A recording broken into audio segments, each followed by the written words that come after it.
Well, Florence Pugh's history with relationships and movies includes Lady Macbeth, Don't Worry Darling, Oppenheimer, and Midsommar. So I don't see any way this ends badly. I'm guilty of looking ahead instead of right in front of me. At you.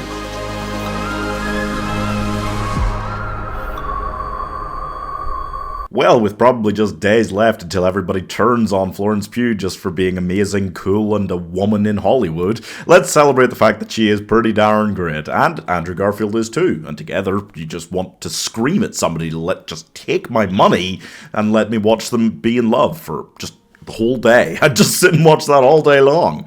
But then strip back a little bit of your excitement based on the fact that A, it uses non-linear storytelling, which I'm just personally not a fan of, and B, a lot of the runtime is dedicated to Florence Pugh having cancer, which I don't like. That's sad. We Live in Time is a beautiful film starring a couple of gorgeous people who just seem like they're gorgeous on the inside too. The marketing has been on fire for this film. I'm a little disappointed at how little the freaky looking horse is actually in it, and I'm glad to find out that it is actually Florence Pugh starring in it and not a cardboard cutout of her, but that's fine.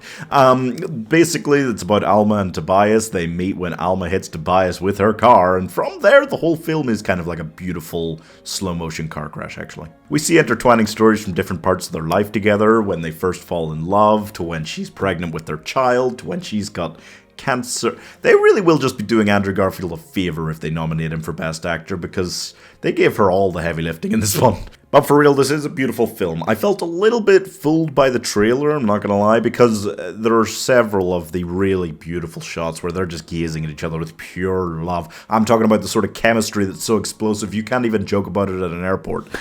I feel like quite a few of those shots are in montages. It feels kind of like the film speeds up the happier parts so that it can spend more of the runtime on the sadder parts. And I understand in one way why you would do that. And I get that when you're just in love and everything is fine, it just feels like everything just drifts by in a joyful haze. But it does make it pretty darn depressing. And this film didn't need any help with that, because although it is about love, it is pretty darn depressing. It's a pretty gosh darn dang bummer. Yeah, it requires a level of strength I did not perhaps anticipate to watch Andrew Garfield crying for 108 minutes with those beautiful golden retriever eyes, and Florence Pugh strapped a pair of crocodile clips to my emotional core and just zapped the shit out of it. Like, it is tough. Like, I literally fell ill the day I was watching this.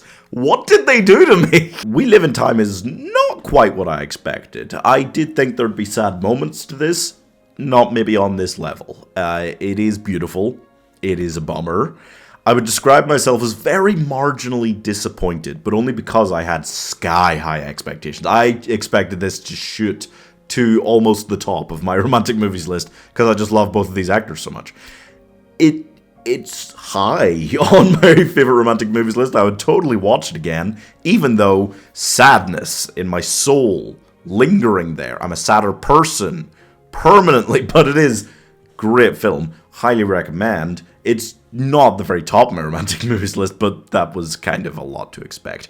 I still love these two together. I think their chemistry is lightning in a bottle, and I'm giving specifically those two gas station employees 4 stars. Yeah, sorry Americans, but like, if you look at the best romantic movies of all time, like 99 times out of 100, one of the two is going to be a British actor using their real accent. You gotta let British actors use the real accents for romance movies, yeah.